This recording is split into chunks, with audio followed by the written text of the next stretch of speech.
Her tiny fingers trembled as she clutched the edge of the CEO's polished table, eyes too old for her 6 years.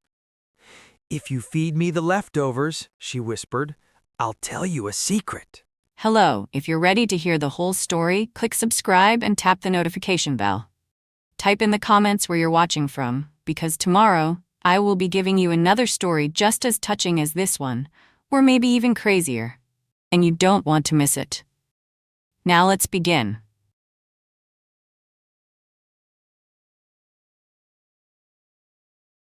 The city did not sleep.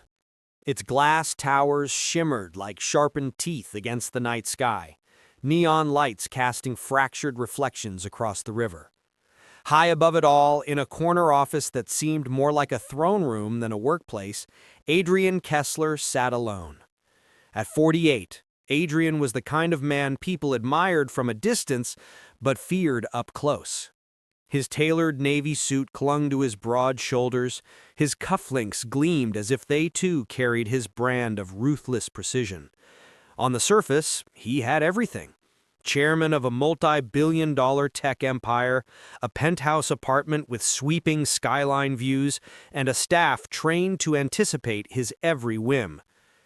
But when the boardroom emptied and the phone stopped buzzing, silence became his cruelest companion. He often stared at his reflection in the dark window, wondering if the man staring back at him was real, or just a hollow statue carved from success and regret. Adrian's flaw was not pride, it was emptiness. Years of choices had cost him relationships, a marriage dissolved, friendships abandoned, and even a son he hadn't spoken to in years. Yet he wore his loneliness like armor, pretending it was strength. That night, as the city throbbed beneath him, he pushed aside the untouched meal his assistant had ordered. Expensive steak, imported wine, handcrafted desserts, none of it stirred his appetite. He worked late, not because he needed to, but because going home meant facing silence that was louder than any boardroom debate. On the other side of the city, just 5 miles away, but in a world that felt like another universe, Nia dragged her little body down a dimly lit street. She was only 6 years old, but hardship had carved shadows beneath her eyes that belonged to someone far older. Her shoes were mismatched, her dress patched with careful stitches that told stories of wear and love. The city didn't notice her. Cars whizzed by, their drivers sealed behind tinted glass, blind to the child hugging her knees on a cold sidewalk. Nia's stomach growled with a painful insistence, but she tightened her lips, refusing to cry. She had learned that tears rarely brought food. In her tiny hand, she clutched a frayed ribbon, once pink, now faded to a weary gray. It had belonged to her mother, who was no longer here. When the nights grew too heavy, Nia whispered to the ribbon, as though it still carried her mother's warmth. But Nia was not weak. Despite her hunger and fear, she carried herself with a strange bravery. When other children might cower, she straightened her back. When others begged, she bartered. It was her way of surviving in a world that often looked past children like her. 2 lives, separate, yet both defined by absence. His, a life stripped of love by ambition. Hers, a life stripped of security by loss. That night, Adrian left the office later than usual.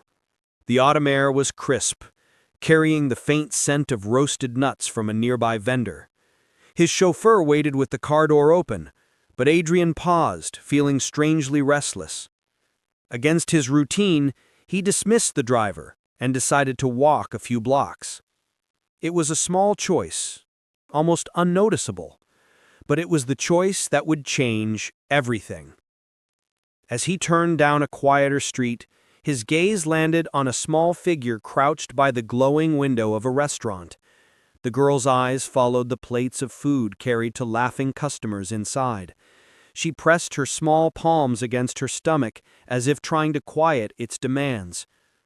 Adrian slowed, studying her from a distance.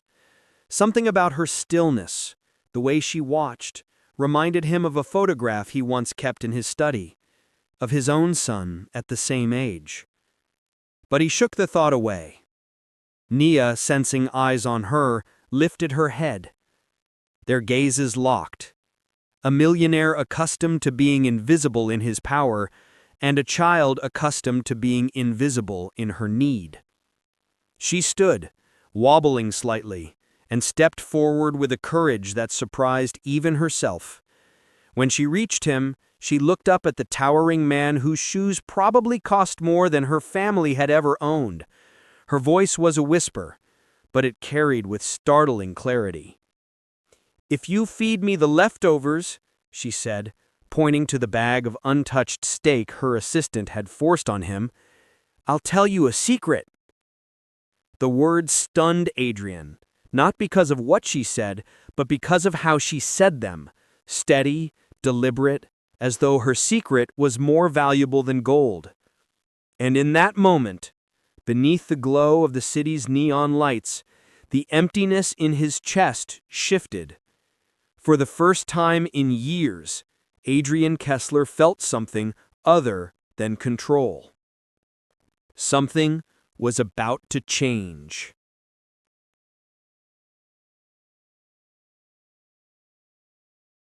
Chicago's night air carried a damp chill, the kind that seeped through even the thickest coat. Adrian Kessler stood motionless on the sidewalk, his leather shoes planted firmly on the cracked concrete. Around him, the city hummed, taxis honked, sirens wailed faintly in the distance, and the golden lights of Michigan Avenue glimmered like jewels scattered across the dark. But his attention was fixed on the little girl before him. Her voice had been small, yet it cut through the noise like a blade. "If you feed me the leftovers, I'll tell you a secret." He blinked, certain he had misheard her. Children begged, yes, he had seen them before, though usually not this close to his world of skyscrapers and luxury cars, but there was no desperation in her tone, only certainty, like she held the upper hand in a negotiation. "What did you say?" Adrian asked, his voice lower than he intended. Nia's chin lifted. "I said, if you give me what's in that bag," she pointed at the takeout container in his hand, the steak dinner he hadn't touched, "then I'll tell you something nobody else knows." Her eyes, wide and unflinching, locked onto his. They weren't pleading, they were measuring, testing him. Adrian frowned, torn between irritation and curiosity. "You think I need your secret? What could you possibly tell me that matters?" Nia didn't flinch. Instead, she pressed her tiny hands over her rumbling stomach, the sound loud enough in the quiet street to answer him. "It matters," she said softly, "because it's about you." The words hit him like a cold gust of wind off Lake Michigan. He crouched slightly, bringing himself level with her, though his towering frame still dwarfed her tiny body. The streetlight above cast shadows across his sharp cheekbones, making his face unreadable. "About me?" he repeated slowly. Nia nodded. For a moment, Adrian considered walking away. He wasn't a man to indulge street games, and certainly not from a child, yet something in her gaze unsettled him. There was no guile in it, no manipulation, just a strange, fragile gravity. He opened the bag, the rich aroma of steak and garlic butter escaping into the air. The girl's eyes flicked toward it instinctively, then back to his face, as if reminding herself of her end of the bargain. "Eat," he said simply, handing her the container. Nia's hands trembled as she accepted it, but she didn't lunge at the food. She set it on the ground, knelt, and carefully unwrapped the foil like it was treasure. Only then did she take a small bite, chewing slowly, savoring each morsel. Adrian felt a strange twist in his chest. He had sat through Michelin-star meals without tasting a thing, yet here was this child savoring cold leftovers like they were salvation. He shoved his hands into his pockets, trying to mask his discomfort. "Now," he said, "the secret." Nia swallowed hard, her eyes glistening though she held back tears. She wiped her mouth with the back of her hand and looked up at him. My My mama, she began, her voice quivering but steady. She told me something before she got too sick. She said the man in the tall building, the man whose picture she kept, was my father. The city noise seemed to fade. The neon glow dimmed. For a suspended moment, only the two of them existed in the world. Adrian's pulse thundered in his ears. He opened his mouth, closed it again, then forced out a laugh that sounded harsh even to him. That's absurd, he snapped, more to himself than to her. But Nia didn't shrink away. She reached into the little fabric pouch tied around her waist and pulled out a folded photograph, edges creased and worn from countless touches. She held it up to him with trembling fingers. Adrian froze. It was an old photo, 15, maybe 20 years ago, back when his face was less lined, his hair darker, his smile unguarded. He remembered the night instantly, a corporate gala in downtown Chicago. A night blurred by champagne, ambition, and mistakes he'd buried so deep he prayed they'd never resurface. And now here they were standing in front of him, in the form of a 6-year-old girl with her mother's eyes and his jawline.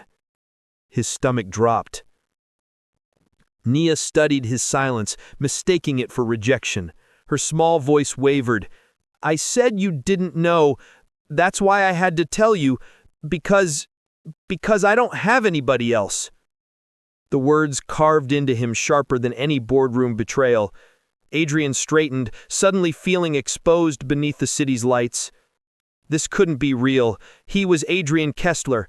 He had built his empire by controlling every variable, crushing every weakness, yet this little girl threatened to unravel it all with one whispered secret. And worst of all, his gut told him she wasn't lying.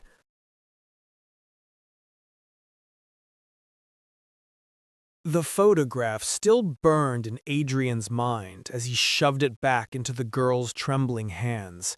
He couldn't let her see how his pulse hammered, or how the faint resemblance between them unsettled him. This is ridiculous, he muttered, his voice sharp, the way it often was in board meetings when someone presented an inconvenient fact. Your mother was mistaken. Nia's small face tightened. She hugged the photo against her chest, her thin arms wrapping around it like a shield. She wasn't mistaken. She told me your name. She said you had another family now, but you didn't know about me. Adrian's jaw clenched. He turned slightly, scanning the street as if looking for an escape. The traffic lights glowed red, then green, spilling color onto the wet pavement. Somewhere nearby, laughter floated from a bar, the sound mocking in its ease. He could walk away. He had walked away from harder things, but his feet refused to move. Listen, he said finally, forcing his voice into the cool, detached tone that had closed million-dollar deals. Your mother was mistaken. Nia's small face tightened. She hugged the photo against her chest, her thin arms wrapping around it like a shield. She wasn't mistaken. She told me your name. She said you had another family now, but you didn't know about me. Adrian's jaw clenched. He turned slightly, scanning the street as if looking for an escape. The traffic lights glowed red, then green, spilling color onto the wet pavement. Somewhere nearby, laughter floated from a bar, the sound mocking in its ease. He could walk away. He had walked away from harder things, but his feet refused to move. Listen, he said, finally, forcing his voice into the cool, detached tone that had closed million-dollar deals. You're confused. Kids imagine things. Maybe your mother showed you a picture and made up stories. People, they do that sometimes. Nia's eyes filled, but she blinked furiously, refusing to let the tears spill. Her stubbornness was disarming for someone so small. She didn't make it up. I know what she said. I know what you look like. You're him. Her voice cracked on the last word, a tiny fissure that widened into the silence between them. Adrian exhaled sharply and tugged his coat tighter against the wind. This couldn't be happening. He had spent his life constructing walls of steel and glass, of contracts and numbers, and a 6-year-old with a ribbon in her hair had found a way inside. He tried again, this time softening his tone. Even if your mother believed that, it doesn't mean it's true. You can't just walk up to a stranger on the street and say something like that. I didn't just walk up. I've been waiting. Waiting? She nodded, her breath misting in the cold air. I know where your office is. I see you sometimes through the glass when the lights are on. Mama used to say, one day he might look down and notice you. But you never did, so I came closer. Her voice was fragile but steady, each syllable cutting deeper than Adrian wanted to admit. His instinct screamed at him to retreat the way he always had when feelings threatened to crack his composure. He could give her money, call child services, let the system handle her. That was clean, safe, controllable. But when he looked at her again, her thin frame braced against the Chicago wind, the stubborn lift of her chin, and the eyes that mirrored his own relentless determination, he knew walking away would not be so simple. A black SUV pulled up to the curb. Adrian's driver rolled down the window, concern flickering across his face. "Mr. Kessler, everything all right, sir?" Adrian straightened quickly, slipping back into his familiar mask. "Yes, fine. Just a moment." Nia glanced at the car, then back at him. For the first time, her small shoulders sagged. She must have seen it coming, the dismissal, the rejection. "I told you the secret. You gave me food, that's all. You don't have to believe me." Her attempt at bravery nearly undid him. Adrian rubbed his temple, irritation and confusion warring inside him. He hated feeling out of control, and this child made him feel like he was standing on quicksand. "You can't just stay on the street like this," he said gruffly. "Where's your family now? Who's taking care of you?" Nia hesitated, then dropped her gaze. The silence was its own answer. Something twisted in Adrian's chest again. Anger maybe, or guilt, though he couldn't tell which belonged to him or which belonged to her. "I'm fine," she whispered. "I always figure it out." The words were small but carried a lifetime of weight. Adrian felt his throat tighten. He glanced at the SUV again, at the warm leather seats waiting for him, at the safety of his controlled world, then back at the girl, standing in the chill, clutching a photo like it was her only proof she existed. This was madness. She couldn't be his. And yet, "Get in the car," he heard himself say before he could stop. Nia blinked. "What?" "Just get in. I'll drop you somewhere safe." His tone was clipped, almost impatient, but beneath it was something else he couldn't name. Nia studied him carefully, as though trying to decide if this was another kind of test. Finally, she nodded and climbed into the SUV, hugging the photo to her chest. Adrian followed, sliding into the seat beside her. The driver glanced at the girl in surprise, but said nothing. As the city lights blurred past the windows, Adrian stared straight ahead, wrestling with the storm in his chest. He told himself he was being responsible, that no child should be left on the streets at night. He told himself that meant nothing more than that. But deep down he knew the truth. He wasn't resisting her claim anymore. He was resisting the part of himself that wanted to believe it.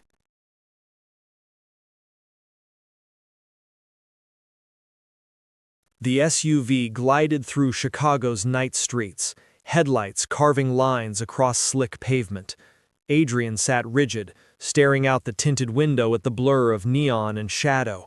Beside him, Nia curled into the corner of the seat, clutching the photo to her chest as though afraid it might vanish. The silence between them was thick, filled only by the steady hum of the engine.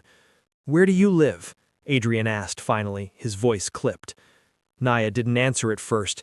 She traced the edge of the photograph with her thumb, then whispered, "Nowhere." Adrian's brow furrowed. "What do you mean? Nowhere. She lifted her gaze to him, steady despite the tremor in her voice. Sometimes the shelter. Sometimes with Miss Carlo when she has space. Sometimes outside.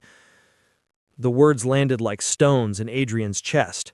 He had read reports about homelessness, donated to charities when it suited his image, but never had he sat next to a child who lived it. "You can't just wander the city like that," he said more harshly than he intended. Naya flinched, then straightened, her little chin rising. "I don't wander. I find places. I'm good at it." Her defiance startled him. For a moment he glimpsed the steel in her spirit, something unyielding that mirrored his own. He rubbed his forehead, sighing. He should have dropped her off at a shelter immediately. That was the logical thing to do. But when the driver asked, "Where to, sir?" Adrian hesitated. "Take us to the penthouse," he heard himself say. The driver blinked in the rearview mirror, but nodded.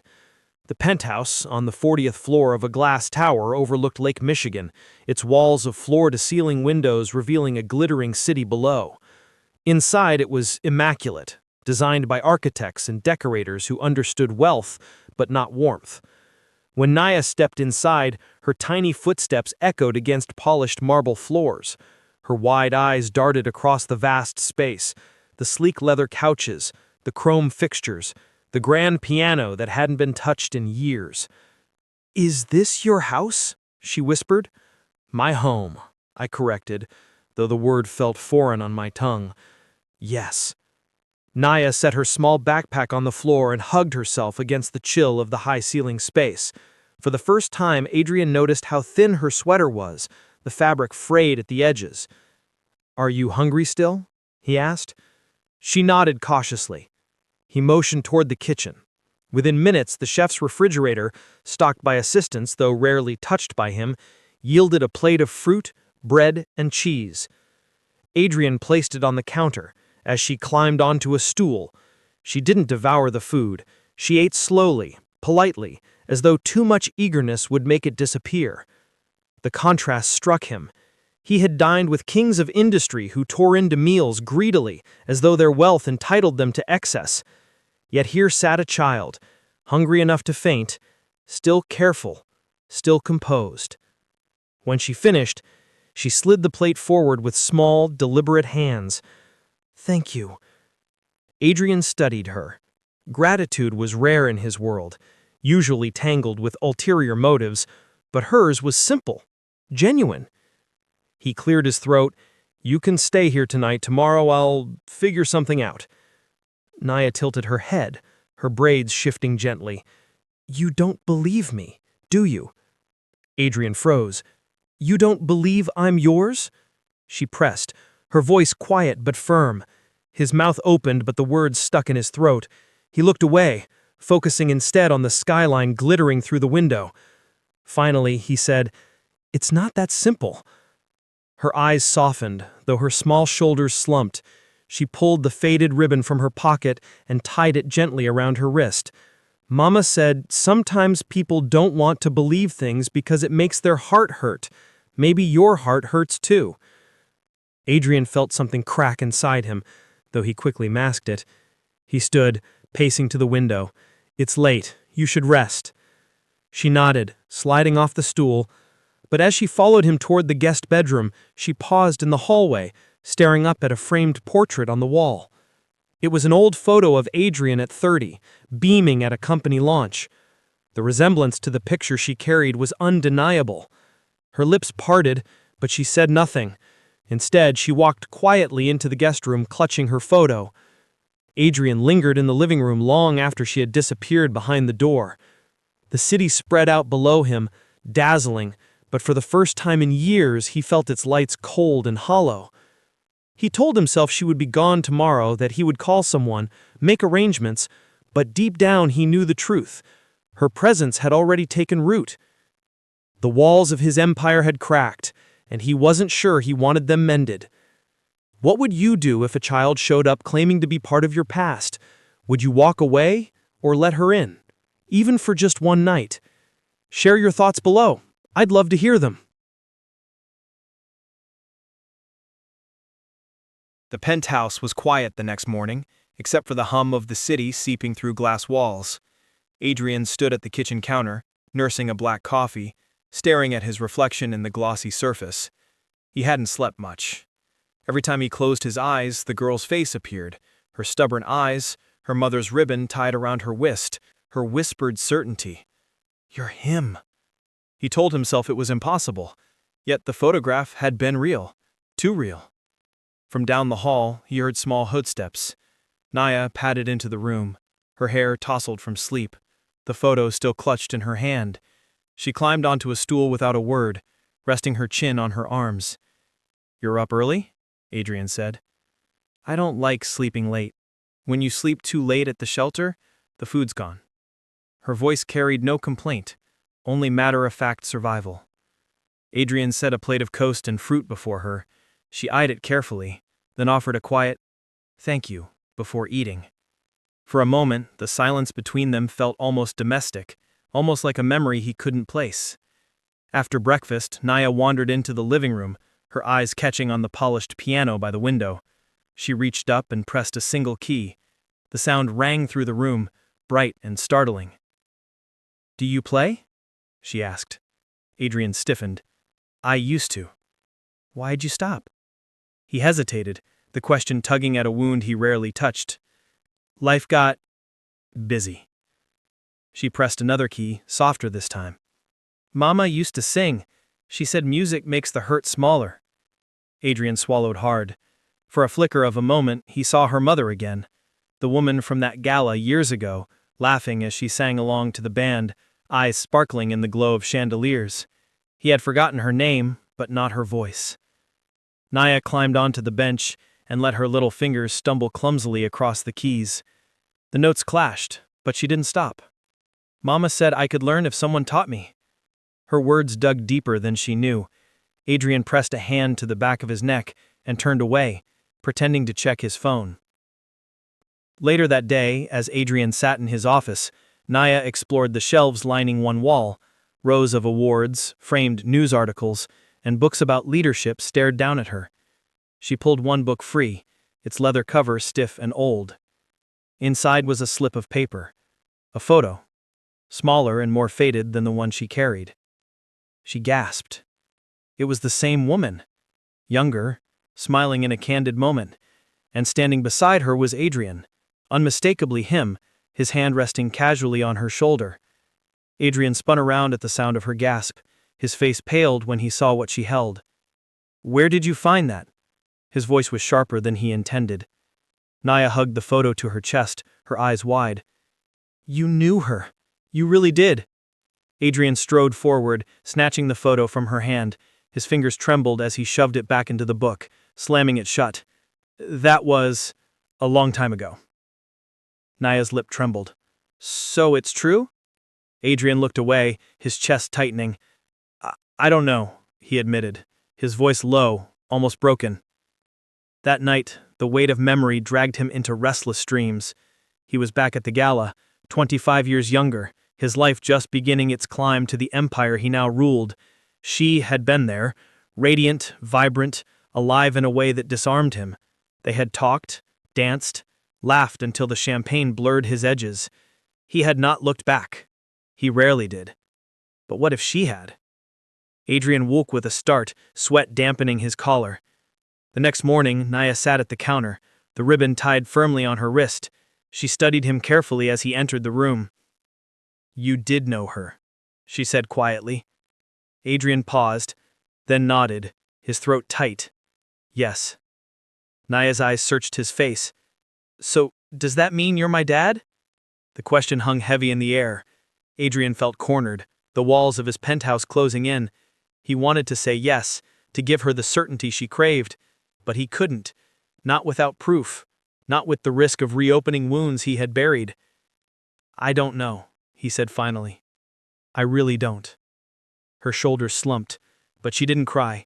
Instead she whispered, "Mama always said the truth hurts first, then it helps." Adrian looked away, guilt clawing at him. That evening, Naya curled on the guest bed, the ribbon tucked under her pillow. Adrian lingered in the doorway, watching her breathe. For the first time in years, His penthouse felt inhabited, not just occupied. And yet he knew the fragile bond between them teetered on the edge of collapse. The truth was surfacing, piece by piece, and neither of them was ready for the storm it might bring.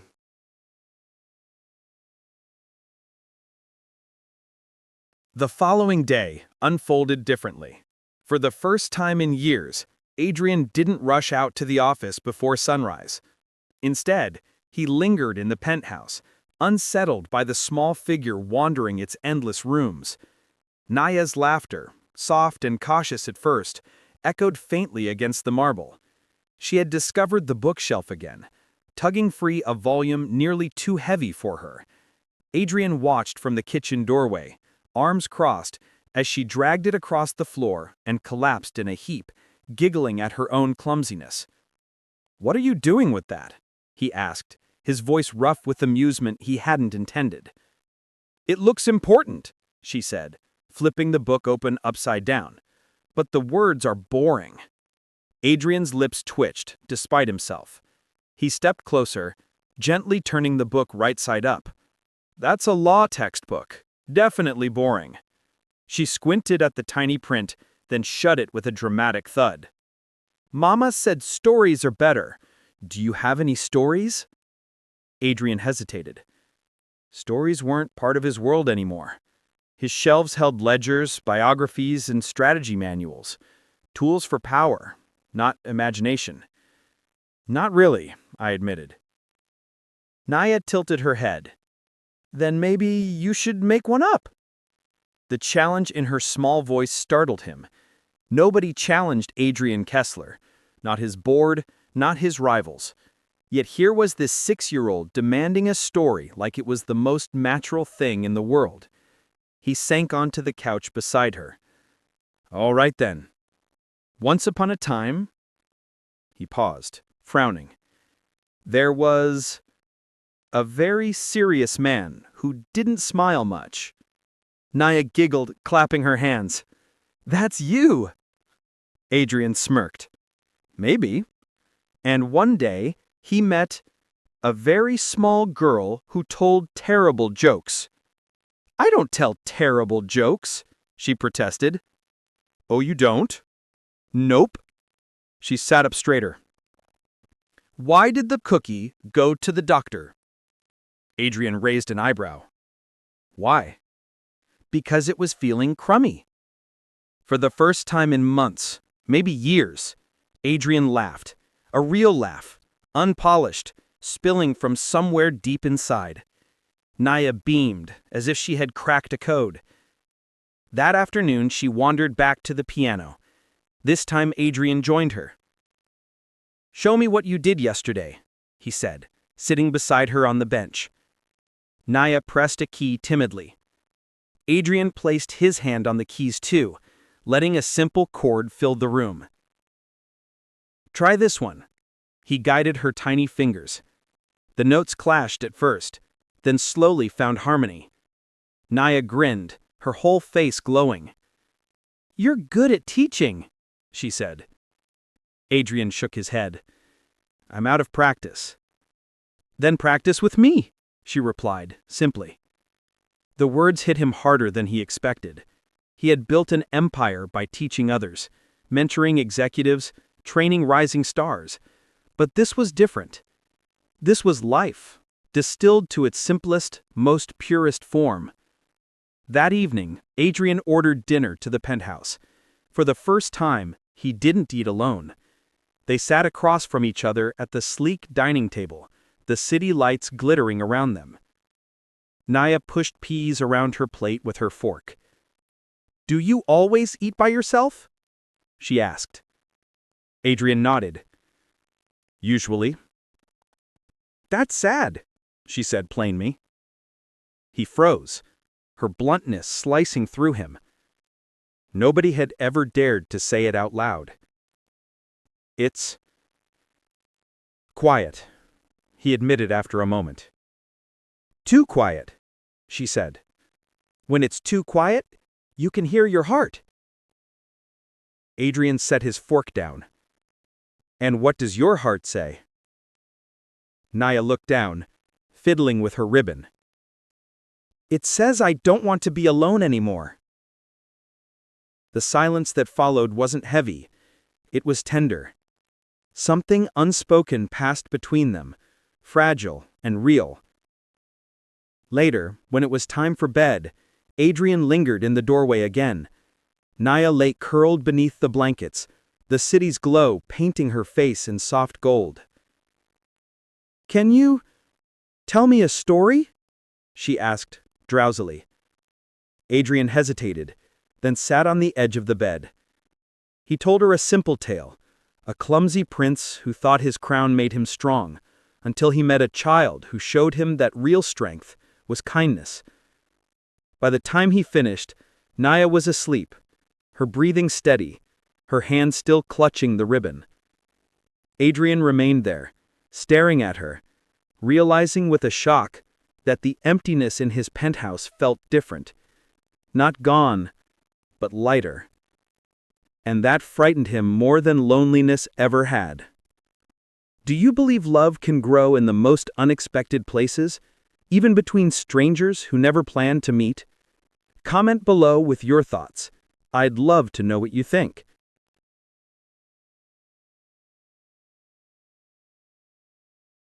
The week passed in an uneasy rhythm. Naya filled Adrian's penthouse with a life it had never known. Her laughter bouncing off marble, her drawings taped on the fridge, her small footsteps a steady heartbeat through the silent halls. Adrian told himself it was temporary. He told himself he was waiting for DNA confirmation, waiting to decide what to do. But deep down, the line between responsibility and affection blurred more each day. Still, the world outside didn't pause for his turmoil. On Friday morning, Adrian arrived at his office to find the media camped at the entrance. Flashbulbs exploded as reporters shouted his name. "Mr. Kessler, is it true you've taken in a homeless child? Is she really your daughter? Why haven't you made a statement?" Adrian's jaw tightened. His private life had always been walled off, and now those walls were crumbling. He shoved past, but the whispers followed him into the boardroom. By noon, a headline blazed across financial news. CEO Adrian Kessler hiding love child? His executives exchanged uneasy glances, their loyalty faltering under the weight of scandal. That evening, he returned to the penthouse tense and exhausted. Naya filled him at the door, waving a drawing of the two of them at the piano. "Look, I made us." Her wide smile nearly disarmed him, but behind her the TV flickered. The headline scrolled across the screen. Naya had seen it. Her smile faltered. "What does that mean? A love child?" Adrian's stomach dropped. He cursed under his breath and switched off the TV. "It means nothing. Don't worry about it." But Naya's small voice pressed, "They're talking about me." Adrian raked a hand through his hair. "Ignore it." "But are you ashamed of me?" she asked. The question pierced deeper than he expected. He spun toward her, frustration spilling into his tone. "Naya, you don't understand how complicated this is." Her eyes widened.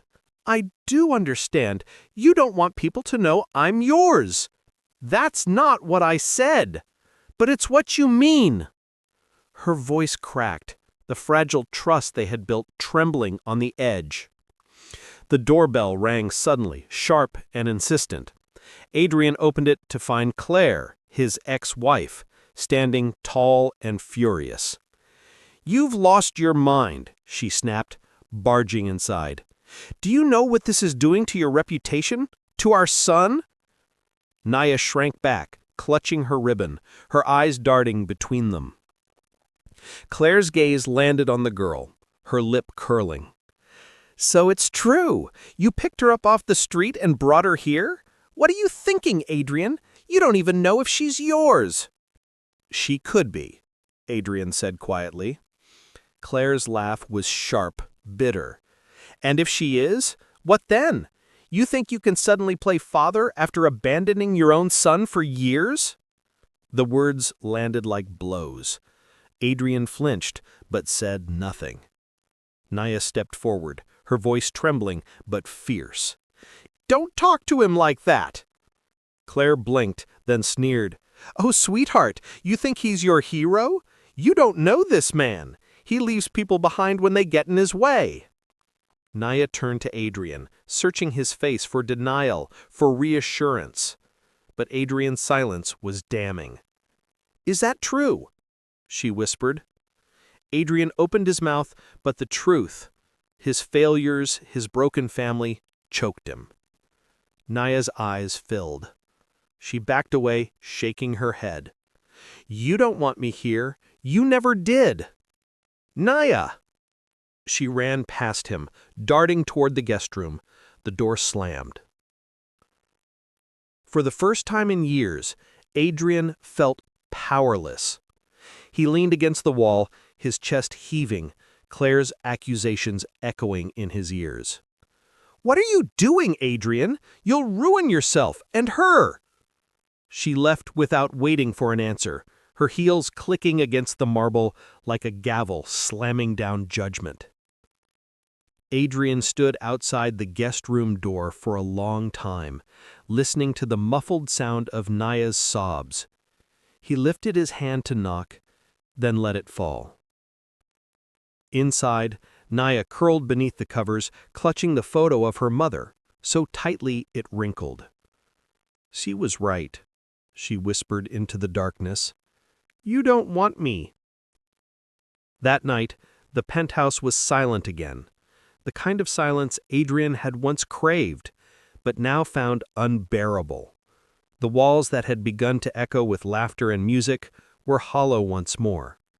And for the first time in decades, Adrian Kessler, the man who had never allowed himself weakness, wondered if he had already lost the one thing that might have saved him. The knock came early the next morning, not brisk like Claire's had been, but measured, official. Adrian opened the door to find two people in dark suits. One was a middle-aged woman with a clipboard tucked under her arm, her eyes steady but not unkind. The other was a younger man with a badge clipped to his belt. "Mr. Kessler?" the woman asked. "Yes," Adrian said, already sensing the storm. "We're with Child Welfare Services. We need to speak with you about the child staying here." Adrian's chest tightened. "She's asleep." "That's fine. We just need to ask some questions." They stepped inside, their presence instantly making the penthouse feel smaller. Naya emerged from the hallway, her ribbon loose around her wrist, her eyes red-rimmed from the night before. She froze at the sight of strangers. "Hello, Naya," the woman said gently. "My name is Ms. Ramirez. We just want to make sure you're safe." Naya looked at Adrian, searching his face. But his silence the night before had left a scar. She didn't run to him now. She only hugged the photo of her mother closer. Ms. Ramirez crouched to meet her eye level. "Can you tell me how you came here?" Naya's voice was small. "I was hungry. He gave me food." "Has he hurt you in any way?" Her head shook quickly. "No." "Do you feel safe here?" Naya hesitated, glancing at Adrian again. He looked away, his throat tight. That hesitation was all Ms. Ramirez needed. An hour later, Adrian sat across from the two officials at his dining table, his lawyer dialed in on speaker. "Mr. Kessler," Ms. Ramirez said carefully, "until we verify the nature of your relationship with Naya and confirm she has a safe environment, we'll need to place her in temporary foster care." Adrian's fists clenched on the table. "That's unnecessary. She's not unsafe here." "With all due respect, the media exposure complicates things. She's a minor. She needs stability." Stability. The one thing Adrian had never given anyone outside of his business empire. He tried to argue, but the law was on their side. Naya would leave with them by evening unless immediate proof of paternity surfaced. When they were gone, Adrian stood alone in the echoing penthouse. The piano sat silent. The drawings on the fridge looked suddenly out of place, like graffiti in a museum. For the first time in his life, Adrian Kessler realized that money, influence, power, all the tools he had relied on, were useless in matters of the heart. He thought of Naya's words at dinner, "When it's too quiet, you can hear your heart." And now, in the crushing silence, his heart screamed one truth. He wanted her, not as a responsibility, not as a secret, but as his daughter. That evening, when Ms. Ramirez returned with a foster care driver, Naya stood by the door with her small backpack slung over her shoulder. She avoided Adrian's eyes. He knelt, forcing her to meet his gaze. His voice cracked in a way he hadn't let it in decades. "Naya, I'm sorry." "Sorry for what?" "For not saying what I should have. You asked me if I wanted you here. I do, more than I've ever wanted anything. I was afraid I'd fail you like I failed others, but you deserve better than my fear." Her lip trembled. She wanted to believe him. He could see it, but the hurt was still raw. Ms. Ramirez cleared her throat softly. "We have to go." Naya turned, her hand slipping from his. She climbed into the car without looking back. Adrian stood in the doorway, helpless as the taillights vanished down Fifth Avenue. That night, he didn't sleep. He pored over every file, every memory, every trace of that gala years ago.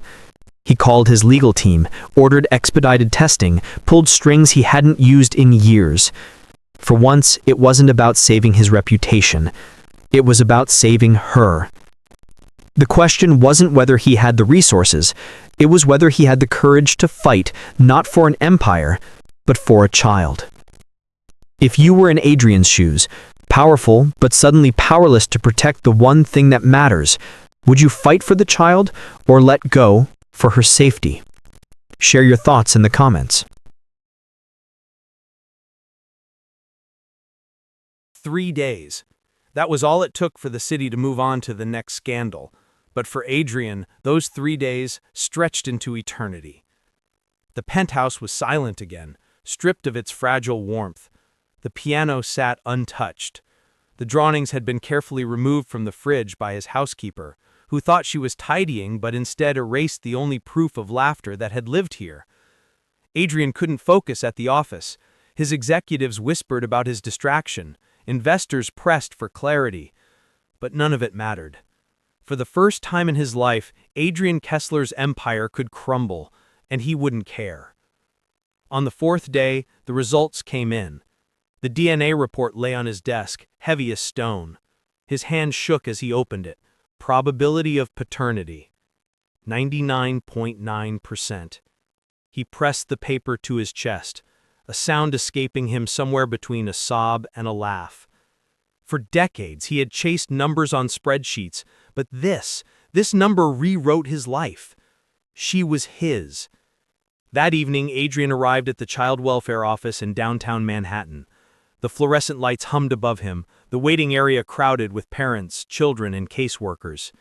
He approached the receptionist, the DNA results clutched in his hand. "I'm here for Naya," he said. His voice cracked, but he didn't care. "She's my daughter." Ms. Ramirez appeared minutes later, her expression unreadable. Adrian handed her the envelope. She scanned the report, then looked up at him with softened eyes. "Are you serious about this?" she asked. "Yes," Adrian said firmly. "Whatever it takes. I want custody. I want her home." For a moment, Miss Ramirez simply studied him. Then she nodded. "Wait here." The door opened and Naya appeared, holding a stuffed bear that clearly wasn't hers. Her ribbon dangled loose from her wrist. When her eyes met Adrian's, they widened. She didn't run to him. Not yet. Adrian knelt down, the report still in his hand. His voice was steady, though his heart thundered. "Naya, it's true. You were right. You're mine." Her lips parted, a trembling breath escaping. "I'm sorry it took me so long to say it," he continued, "but I'll never run from the truth again. If you'll let me, I want to be your father. For real, not just in name, but every day, in every way that matters." Tears welled in her eyes. She dropped the bear and rushed forward, throwing her arms around his neck. "You came," she whispered. "You didn't let me go." Adrian held her, his own tears falling freely. "Never," he promised. "I'll never let you go." A week later, the penthouse looked different. The fridge once again displayed drawings, this time proudly taped by Adrian himself. A small shelf by the piano now held Naya's favorite storybooks, and Adrian's schedule, once unbreakable, now included daily piano practice and bedtime stories. On a rainy Friday evening, Naya sat across from him at the dining table, poking at her spaghetti. "Do you remember the first thing I said to you?" she asked suddenly. Adrian smiled faintly. "Yes, you asked me to feed you the leftovers. And I told you I'd tell you a secret." He nodded. "You did." Her eyes twinkled.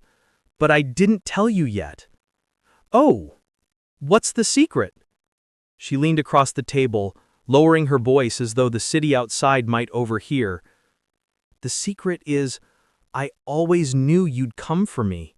Mama told me you would." Adrian's breath caught. He reached across the table, covering her small hand. "Then your mama was right." They shared a quiet smile, the storm outside a distant murmur against the warmth between them. In the weeks that followed, their bond grew, slowly, imperfectly, but real. There were challenges, adjustments, awkward silences, even nights when Naya cried for her mother, but Adrian stayed. He listened. He learned.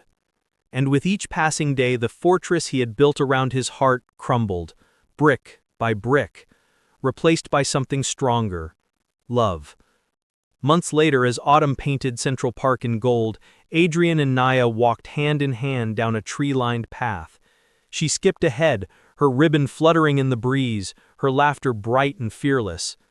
Adrian paused, watching her, marveling at how one small girl had undone years of loneliness with nothing more than honesty and hunger. When she turned back and shouted, "Come on, Daddy!" his chest swelled with joy he had never known. He caught up, scooping her into his arms, and for the first time in his life, Adrian Kessler realized his greatest success wasn't measured in billions, but in the tiny arms wrapped around his neck. Sometimes love arrives in the most unlikely of places, in a whisper at a dinner table, in a child's trembling request, in a secret too heavy for small shoulders to bear. But when we choose to embrace it, even the hardest truths become the foundation for healing. And for Adrian and Naya, that choice changed everything. Thank you for watching this story to the end. If you loved this story, you will definitely love the next one. It's more intriguing than you can ever imagine. So go ahead and watch it now. Click on the image on your screen right away to watch the next one. And don't forget to subscribe to our channel. It helps and encourages us to share the best human interest stories you'd love.